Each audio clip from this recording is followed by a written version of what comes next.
You searched how to buy shares of Edison International.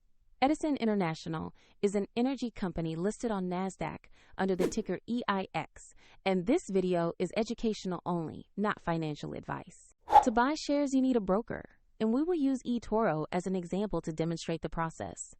After registering, you will need to verify your account, usually with an identity document, and add funds before you can buy. Use the platform search bar and type the ticker EIX to find Edison International.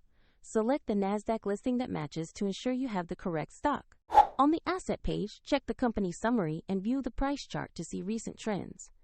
Confirm the listing displays Edison International and the ticker EIX before proceeding.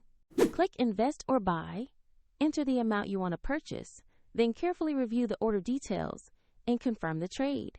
If the market is closed, the order may be queued for the next session, and if you lack sufficient funds, the platform will prompt you to add money before confirming.